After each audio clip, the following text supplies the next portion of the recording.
The emergency beacon cut through the silence of deep space like a knife through silk. Captain Sarah Chen was enjoying her morning coffee aboard the cargo vessel Wandering Star when the distress signal reached her ship's communications array. The automated translator worked overtime, converting the alien frequencies into something resembling human speech. "Any vessel within range, please respond. My daughter is dying. I need help." Sarah nearly choked on her coffee. In her 15 years of hauling freight across the galaxy, she had never received a personal distress call from an alien species. Most extraterrestrial civilizations maintained strict protocols about interspecies contact. The fact that someone was broadcasting openly suggested genuine desperation. Her engineer, Marcus Rodriguez, poked his head into the bridge. "Captain, you getting this transmission too?" "Yeah, I'm getting it." Sarah set down her mug and moved to the communications console. "Computer, can you get a fix on the origin point?" "Signal originates from the Kepler 442 system approximately 6 hours at current velocity," the ship's AI responded in its usual monotone voice. Marcus whistled low. "That's deep in Zephyrian space. We're not supposed to be there without proper clearance." Sarah knew the regulations as well as anyone. The Zephyrian Empire was one of the galaxy's major powers, and they didn't take kindly to unauthorized vessels in their territory. But something about the desperation in that voice made her hesitate before dismissing the call entirely. "Computer, play back the transmission. Full spectrum analysis." The voice that filled the bridge was distinctly feminine, though layered with harmonics that human vocal cords could never produce. The translator did its best to convey the emotion behind the alien words. "This is Queen Zalira of the Fourth Nest. My daughter has fallen ill with the wasting sickness. Our healers say she needs fresh milk from a mammalian species to survive. We have tried synthesized nutrients, but nothing works. Please, if there is anyone who can help, my child will die without intervention." Sarah felt her chest tighten. She had lost her own daughter to a rare genetic disease years ago, before the medical advances that could have saved her. The pain in the alien queen's voice transcended species barriers. "Marcus, what do we know about Zephyrian biology?" Her engineer consulted his datapad. "They're reptilian, evolved from something like our monitor lizards. Cold-blooded, egg-laying, very hierarchical society based around hive-like family units called nests. The queens are the only ones who reproduce. And this wasting sickness? Nothing in our database. But if she's asking for mammalian milk..." Marcus paused, understanding dawning on his face. "Captain, you're not seriously thinking about responding to this, are you? The Zephyrian Empire shoots first and asks questions later when it comes to trespassers." Sarah stood up and walked to the viewport, staring out at the star field. Somewhere out there, an alien mother was watching her child die. The rational part of her mind cataloged all the reasons why responding would be foolish. They were a small cargo ship with minimal defenses. They had no diplomatic immunity. They could start an interstellar incident. But the human part of her mind, the part that had held her own dying daughter, couldn't ignore the plea. "Computer, open a channel to the source of the transmission." "Captain," Marcus started. "I know the risks," Sarah cut him off, "but I also know what it's like to watch a child suffer when there might be something you can do about it." The communication array crackled to life. Sarah took a deep breath before speaking. "Queen Zalira, this is Captain Sarah Chen of the human cargo vessel Wandering Star. I received your distress call. I want to help, but I need to know more about your daughter's condition." The response came faster than Sarah expected, as if the alien queen had been waiting by her communications console. "Captain Chen, thank you for responding. My daughter, Princess Kythera, contracted the wasting sickness 3 cycles ago. She cannot process the synthetic nutrients we normally provide to sick younglings. Our healers believe she needs enzymes and proteins found only in fresh milk from a mammalian species. Without it, she will be dead within 2 cycles. Sarah did quick calculations. A Zephyrian cycle was roughly equivalent to 36 Earth hours. The alien princess had less than 3 days to live. Your Majesty, I need to ask about safe passage. Humans aren't normally welcome in Zephyrian space. I will provide you with safe passage codes and an escort to my ship.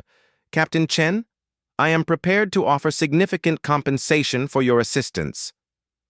Marcus was shaking his head vigorously, but Sarah had already made her decision. Keep your compensation, Your Majesty. Just send those codes. The next few hours passed in a blur of course corrections and nervous energy. The wandering star wasn't built for speed, but Sarah pushed the engines harder than recommended.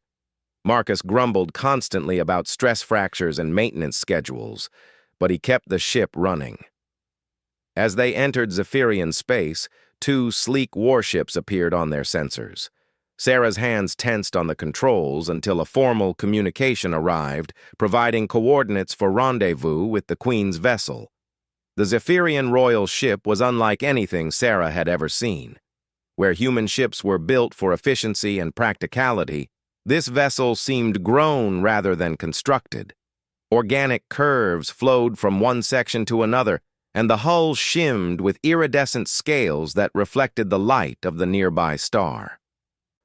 Wandering Star, you are cleared for docking at Port 7. Queen Zalira awaits your arrival.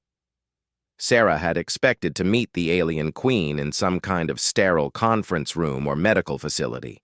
Instead, she found herself in what could only be described as a garden. Plants from dozens of worlds created a riot of colors and scents, while streams of water trickled through carefully arranged stones. Queen Zalira herself was smaller than Sarah had expected.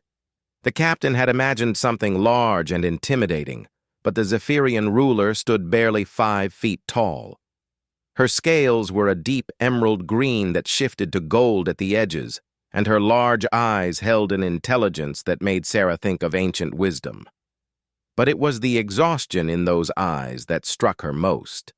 This was a mother who hadn't slept in days. Captain Chen. The Queen's voice was musical even without the translator's assistance. I cannot express my gratitude that you came. Where is your daughter, Your Majesty? Zalira gestured for Sarah to follow her deeper into the garden. They passed through several chambers, each more elaborate than the last, before arriving at what was obviously a medical facility disguised as a peaceful grove. Princess Kithara lay on a bed of soft moss, surrounded by monitoring equipment that hummed quietly. She was tiny, no bigger than a human toddler, and her scales had lost much of their luster. Sarah could see the resemblance to her mother, but where Queen Zalira radiated controlled strength, the little princess looked fragile as spun glass. She was so active before this illness, Zalira whispered, settling beside her daughter's bed. Always exploring, always asking questions about the worlds beyond our ship. Now she barely has the strength to open her eyes. Sarah knelt beside the bed, studying the young alien. Medical monitoring equipment showed vital signs that meant nothing to her human eyes, but she could recognize the slow, labored breathing of someone fighting to survive. Your healers are certain that milk will help? They believe so. The wasting sickness attacks the digestive system. Synthesized nutrients cannot be properly absorbed, but the natural enzymes and antibodies in fresh milk should allow her system to begin processing food again. Sarah nodded thoughtfully. The wandering star carried emergency rations that included powdered milk, but she suspected that wouldn't be sufficient. She thought about her own physiology, about the human body's remarkable ability to adapt and provide. Your Majesty, I may have a solution, but it's not conventional. Queen Zalira's head snapped up, hope blazing in her large eyes. Anything, Captain. Name your price. I don't want payment, Sarah said firmly, but I need to know if you trust me completely. What I'm about to suggest It's going to sound strange. My daughter is dying, Captain Chen. Strange is the least of my concerns. Sarah took a deep breath. Humans are mammals. We produce milk naturally when we have children. I lost my daughter years ago, but with the right medical intervention, it might be possible to restart the process. The garden fell silent except for the gentle sound of running water. Queen Zalira stared at Sarah as if seeing her for the first time. You would do this? Undergo medical procedures to help a child you have never met? I've spent years wishing I could have done more to save my own daughter, Sarah said quietly. Maybe helping yours will finally give that pain some purpose. Zalira's large eyes began to shimmer with what looked like tears. I do not understand humans. Your species confuses and amazes me. Why would you risk so much for strangers? Sarah looked down at the sleeping princess, remembering another small form in a hospital bed years ago. Because sometimes, when you have the power to help, that's all the reason you need. The next several hours involved consultations with both human and Zephyrian medical experts via long-range communication. The process would require hormone treatments and careful monitoring, but it was theoretically possible. Sarah's body could be coaxed into producing milk again, though it would take time. How long before the treatments take effect? Queen Zalira asked the medical team. At least 48 hours for initial production, possibly longer, came the response from the lead physician. Sarah saw the hope fade from Zalira's eyes. Princess Kythera didn't have 48 hours. Wait, Sarah said suddenly. There might be another option. She contacted Marcus back on the Wandering Star. I need you to check our medical supplies. Look for anything related to lactation support or infant nutrition. Captain, we're a cargo ship, not a nursery. Just check, Marcus. 10 minutes later, he called back with news that made Sarah's heart race. We've got an emergency medical cache that includes something called lactostim. It's designed to help new mothers who are having trouble producing milk. Can you get it over here? Already on my way. The lactostim was a marvel of human medical technology, designed to rapidly stimulate milk production in emergency situations. It was typically used in disaster zones where mothers were too stressed or malnourished to feed their infants naturally. This could work, the Zephyrian medical officer said after scanning the device. But we will need to modify the dosage significantly. Human physiology is quite different from ours. Different how? Sarah asked. Human milk production is designed for slow, steady feeding over many months. Zephyrian younglings need intensive nutrition over a much shorter period. We would need to accelerate the process considerably. Sarah felt a chill. What are the risks? The medical officer exchanged glances with Queen Zalira before answering. To be honest, Captain, we do not know. This has never been attempted before. The treatment could work perfectly, or it could be ineffective. In the worst-case scenario, the accelerated hormone therapy could cause serious complications for you. Sarah looked at Princess Kythera, whose breathing seemed even more labored than before. The little alien's skin had taken on a grayish tinge that didn't require medical training to recognize as dangerous. Do it, she said. Captain, Queen Zalira's voice was soft but firm. I cannot ask you to risk your life for my daughter. You're not asking, Sarah replied. I'm volunteering. The treatment felt like fire racing through her veins. The modified lactostim device attached to her arm like a high-tech IV, pumping hormones and stimulants directly into her bloodstream. Within minutes, Sarah could feel her body beginning to respond, though the sensation was unlike anything she had ever experienced. How long before we know if it's working? She asked through gritted teeth. 6 to 8 hours, the medical officer replied. But, Captain, you need to rest. The strain on your system is considerable. Sarah wanted to stay beside Princess Kythera's bed, but the medical team insisted she return to her own ship to recover. Queen Zalira walked her to the docking port, moving with the fluid grace of her species. "Why are you doing this?" the alien queen asked quietly. "I have studied your species for years, but I still do not understand what drives humans to such acts of sacrifice." Sarah paused at the airlock, considering her answer. "I think it's because we know what it's like to be small and vulnerable.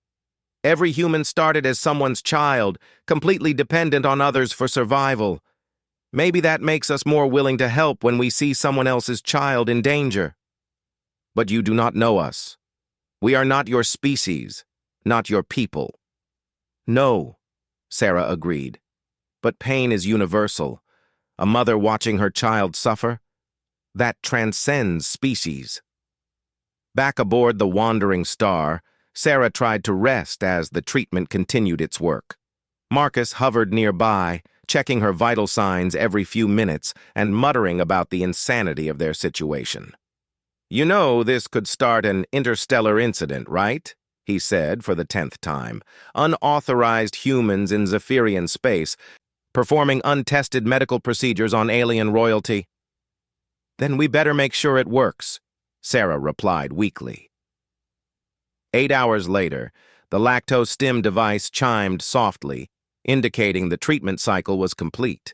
Sarah felt different, as if her body had been recalibrated at a cellular level. The Zephyrian medical team arrived within minutes to assess the results. "Production levels are within acceptable parameters," the lead physician announced after running several scans. "Captain Chen, your sacrifice may have saved Princess Cathara's life." The word sacrifice hung in the air as Sarah realized the full implications of what she had done. The accelerated hormone therapy had worked, but it had also fundamentally altered her physiology. She would continue producing milk for months, possibly years, as her body tried to care for a child that existed in another species entirely.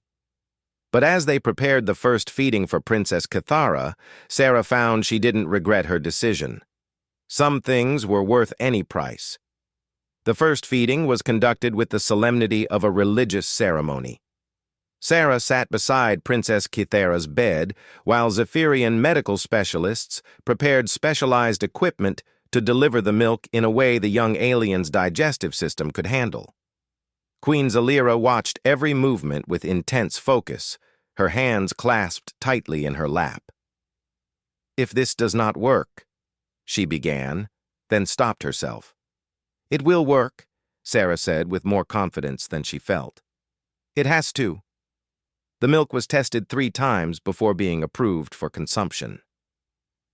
The Zephyrian physicians marveled at the complexity of the human-produced fluid, pointing out proteins and enzymes they had never encountered before.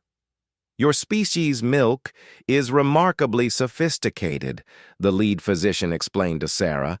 "It contains not just nutrients but antibodies and growth factors specifically designed to support developing immune systems. This is far superior to anything we could synthesize."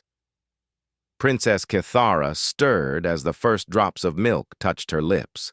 Her large eyes, so similar to her mother's, fluttered open and focused on Sarah's face. The little alien made a soft chirping sound that the translator interpreted as contentment. "She likes the taste," Queen Zalira whispered, tears streaming down her scaled cheeks. "Look, she is trying to drink more." Over the next 6 hours, they fed the princess small amounts every 30 minutes. Sarah remained at the bedside, watching for any sign of improvement or adverse reaction. The Zephyrian medical team monitored everything from brain activity to digestive enzyme production. "Her vital signs are stabilizing," announced the medical officer during the 4th feeding. "Digestive function is improving. The milk appears to be exactly what her system needed." Sarah felt a rush of relief so powerful that it left her dizzy. Princess Cathara was going to survive. But the real miracle came 18 hours later, when the little alien princess sat up on her own for the first time in days. Her scales had regained much of their luster, shifting from dull gray to vibrant green and gold like her mother's coloring. "Mama," Kythera said in a voice like tinkling bells, "who is the nice alien lady?" Queen Zelira laughed through her tears as she scooped her daughter into her arms. "This is Captain Sarah, little star. She is the human who saved your life." Princess Kythera studied Sarah with the unblinking intensity that seemed characteristic of her species. "She smells like safety," the young alien said after a moment. "Like home." Sarah felt her own eyes fill with tears. She had never expected such a profound connection with an alien child, but something about Kythera reminded her of her own lost daughter. The curiosity, the innocent trust, the way she looked at the world as if everything in it was a wonderful mystery waiting to be solved. "How are you feeling, Princess?" Sarah asked. "Hungry," Kythera replied promptly. "But good hungry, not sick hungry. Can I have more of the special food?" As the days passed, Princess Kythera's recovery exceeded all expectations. She went from barely conscious to energetically exploring her mother's ship, always with Sarah close behind. The human captain had become the little alien's favorite companion, and Kythera refused to take her meals from anyone else. "She has bonded with you," Queen Zelira explained to Sarah as they watched the princess play in the ship's garden. "In our culture, the one who provides life-giving nourishment to a youngling is considered a secondary parent. You are now part of our family line, Captain Chen." Sarah wasn't sure what that meant in practical terms, but she found herself deeply moved by the concept. "What happens when she's fully recovered? Will you need to continue the feedings?" "Our physicians believe she will need your milk for at least another month to fully restore her digestive system," Zelira replied. "But that creates certain complications." "What kind of complications?" Queen Zelira was quiet for a long moment, watching her daughter chase something that looked like a cross between a butterfly and a soap bubble. "The Zephyrian High Council has learned of your presence here. They are not pleased that I allowed a human vessel into our territory without proper authorization." Sarah felt her stomach drop. "Are we in danger?" "Not immediate danger, no. My authority as a queen protects you for now, but there are those who see your presence as a violation of territorial sovereignty. They demand that you be arrested and your ship impounded." "And the others?" "The others have seen what you did for Kythera. Word has spread throughout the fleet that a human risked her own life to save an alien child. Many of my people are curious about your species. They want to know more about beings who would show such compassion to strangers." Sarah nodded thoughtfully. She had known this situation couldn't remain simple forever. "What are my options?" "You could leave now," Zelira said. "Kythera is stable enough to survive on synthesized nutrients supplemented with small amounts of stored milk. It would not be ideal, but she would live. Or you could stay and help establish formal diplomatic relations between our species. The High Council has agreed to consider opening trade discussions with humanity, but only if you serve as the initial cultural ambassador." Sarah blinked in surprise. "Your Majesty, I'm a cargo ship captain, not a diplomat. You are a human who saved my daughter's life. In Zephyrian culture, that makes you the most qualified human to speak for your species." Before Sarah could respond, Princess Kythera came bounding over to them, her small claws clicking on the stone path. "Captain Sarah, come see what I found. It's a flower that changes colors when you sing to it." As Sarah allowed herself to be dragged away by the enthusiastic princess, she realized her life had taken a turn she never could have anticipated. What had started as a simple rescue mission was evolving into something much larger. Over the next week, Sarah found herself at the center of increasingly formal discussions between human and Zephyrian officials. The initial medical emergency had opened a door that both species seemed eager to walk through. "The preliminary trade agreements look promising," Marcus reported during one of their daily check-ins. "Earth Council is very interested in Zephyrian biotechnology, and apparently they're fascinated by our manufacturing techniques." "Any word on how long this is going to take?" Sarah asked. "Could be months," Marcus admitted. "The bureaucrats on both sides want to negotiate everything down to the smallest detail." Sarah looked through the viewport of her quarters aboard the Zephyrian royal ship, watching alien vessels move through space with the same purposeful grace as their builders. Princess Kythera had made a full recovery, but she still insisted on taking her meals with Sarah. The bond between them had only grown stronger.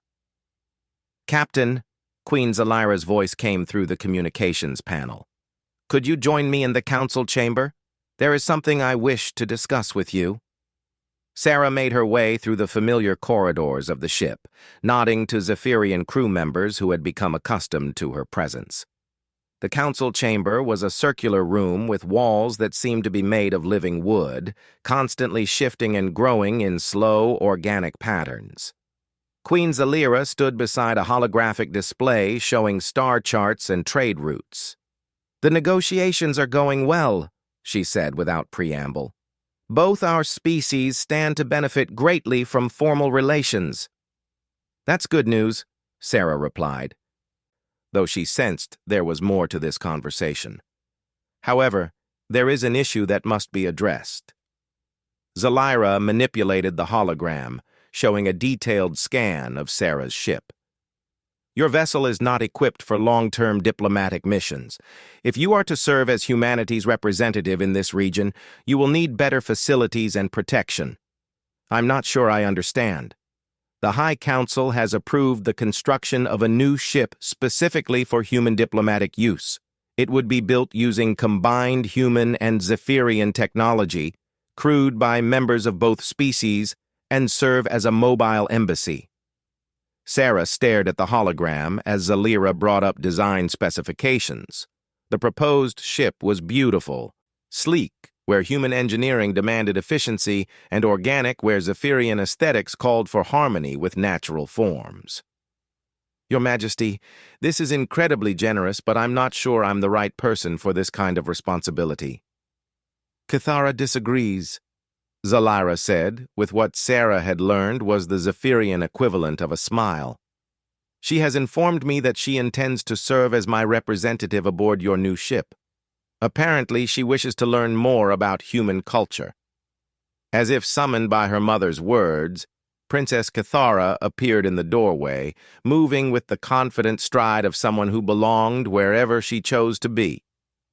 "Captain Sarah," she called out excitedly. "Mama says I can come on your new ship and visit human worlds. Is it true? Can I really see Earth?"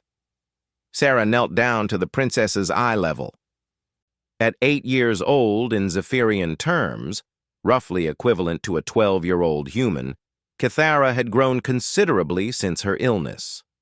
Her scales had taken on an iridescent quality that suggested she was maturing into a beauty like her mother. "Would you really want to leave your home?" Sarah asked. "You left your home to save me," Kythera replied with the unassailable logic of youth. "Now I want to help you teach our peoples about each other.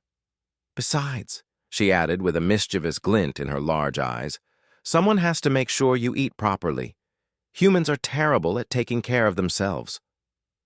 Sarah looked up at Queen Zalira, who was clearly trying not to laugh at her daughter's assessment of human self-care abilities. "The decision is yours, Captain," Zalira said. "But I should mention that Kythera has been studying human language and culture with considerable enthusiasm. She believes she can serve as a cultural bridge between our species." "And what do you believe, Your Majesty?" Zalira was quiet for a moment, her large eyes focusing on something beyond the hologram. "I believe that sometimes the galaxy provides exactly what we need, when we need it. A human captain answered my desperate call and saved my daughter's life. Now that same captain has the opportunity to help both our species build a better future together." Sarah stood up, her mind racing with possibilities and responsibilities. The rational part of her wanted to decline gracefully and return to the simple life of hauling cargo across familiar trade routes. But the larger part of her, the part that had responded to a mother's plea in the depths of space, recognized the opportunity before her. "If I agree to this," she said slowly, "I want certain conditions."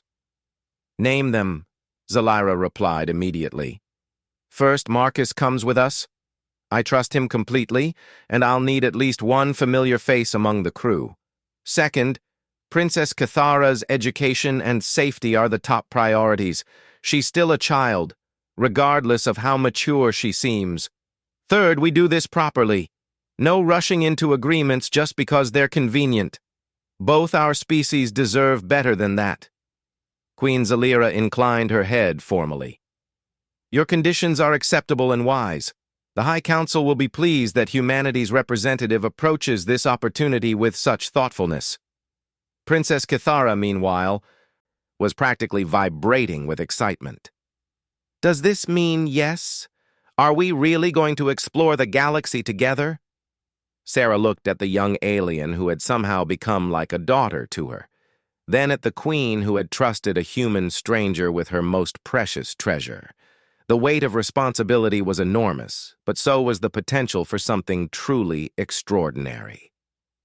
"Yes," she said finally.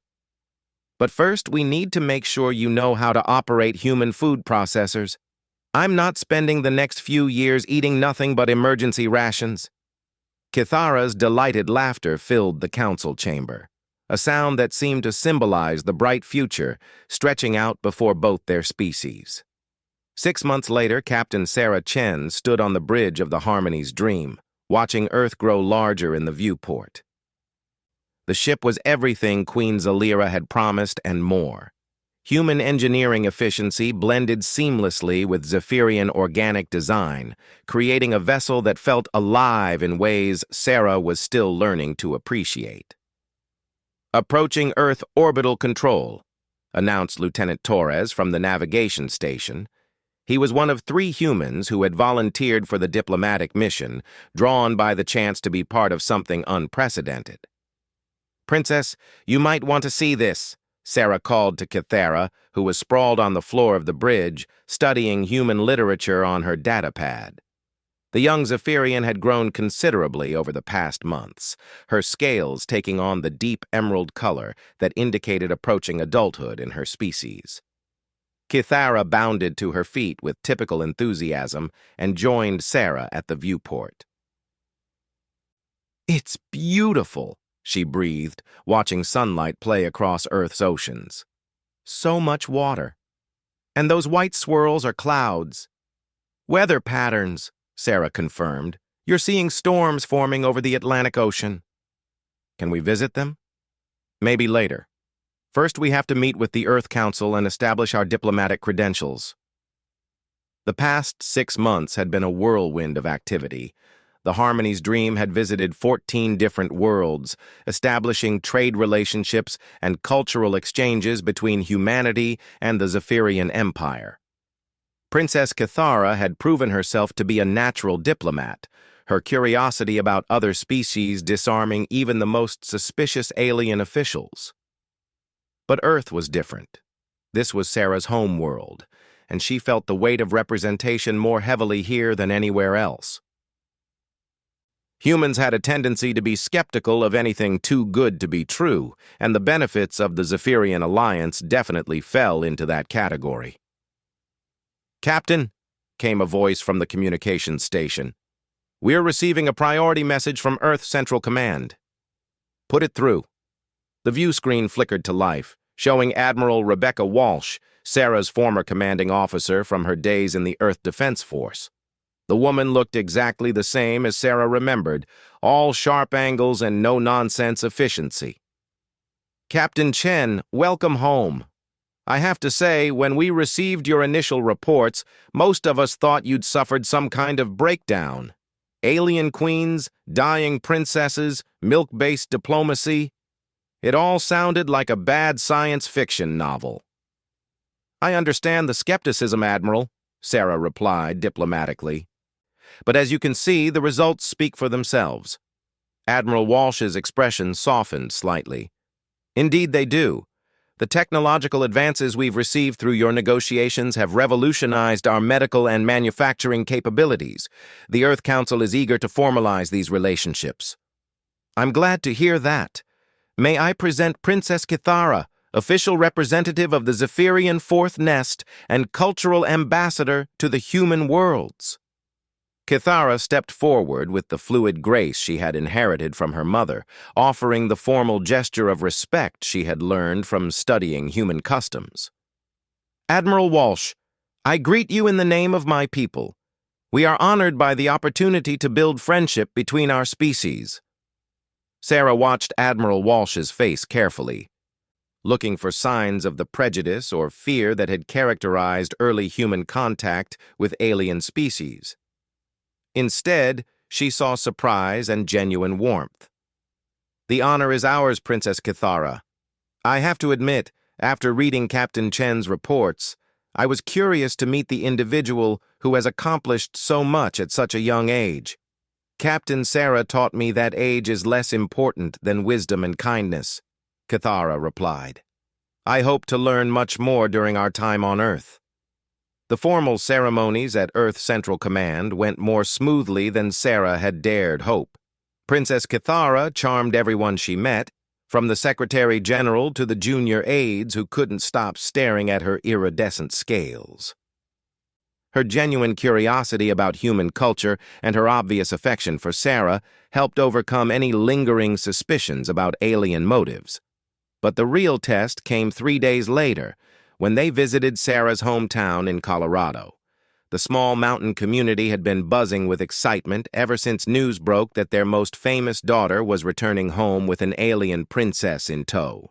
Sarah's mother, Elena Chen, had spent the better part of a week preparing for the visit.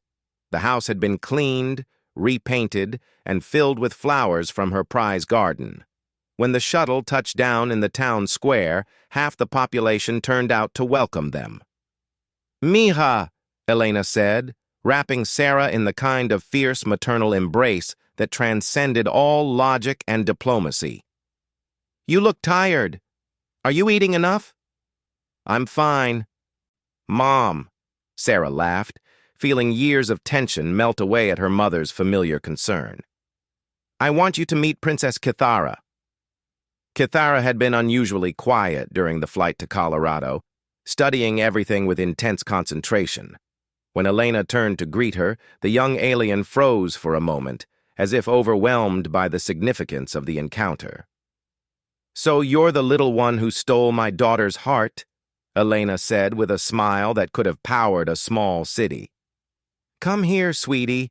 Any child Sarah loves is family to me. What happened next surprised everyone, including Kithara herself. The composed young diplomat burst into tears and threw her arms around Elena in a desperate hug. I'm sorry, Kithara sobbed against Elena's shoulder. I know I should be more formal, but Captain Sarah talks about you all the time, and I've never had a grandmother, and you smell like cookies and flowers just like she said. Elena's eyes filled with tears as she held the alien child close. Oh, honey, she whispered. You don't need to apologize for anything. Welcome to our family. The next week was unlike anything Sarah had experienced in her adult life. Princess Kithara threw herself into learning about human domestic life with the same enthusiasm she had shown for diplomacy. She helped Elena tend the garden, learned to bake chocolate chip cookies, with limited success given her species' dietary requirements, and spent hours listening to stories about Sarah's childhood.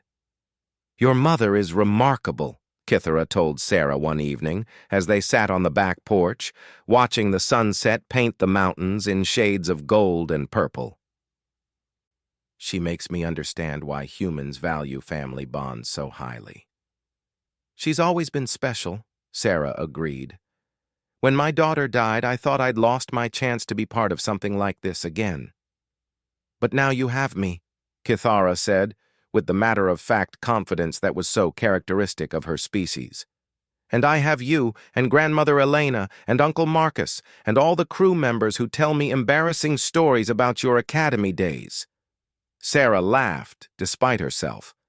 "Is that what they're doing?" "Lieutenant Torres showed me pictures from your graduation ceremony. You looked so serious and proud. But he said you threw up right after, because you were so nervous about speaking in front of everyone." "I'm going to have to talk to Torres about operational security," Sarah muttered. The relaxed atmosphere was interrupted by an urgent communication from the Harmony's Dream. The ship's AI appeared as a holographic projection on the porch, its avatar flickering slightly in the mountain air. "Captain, we have received a priority transmission from Queen Zalira. She requests immediate communication with you and Princess Kithara." Sarah felt her stomach clench. Queen Zalira wouldn't interrupt their Earth visit unless something serious had happened. "Put her through." The hologram shifted to show Queen Zalira's familiar features, but Sarah could see immediately that something was wrong. The Zephyrian ruler's scales had lost their usual luster, and her large eyes held a mixture of excitement and concern. "Sarah, Kithara, I apologize for interrupting your visit, but there has been a significant development." "What's wrong?" "Mama?" Kithara asked, automatically shifting to her native language. "Nothing is wrong, little star. In fact, something wonderful has happened. But it will require difficult decisions from both of you." Queen Zalira took a breath before continuing.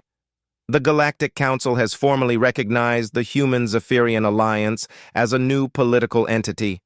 They have offered us membership in the Council with full voting rights and access to the protected trade routes." Sarah felt her heart skip a beat.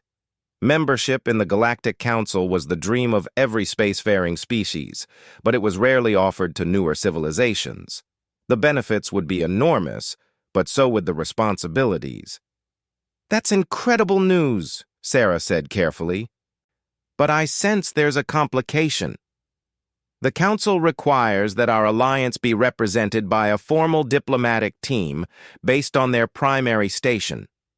The assignment would be for a minimum of 5 years, with the possibility of permanent placement."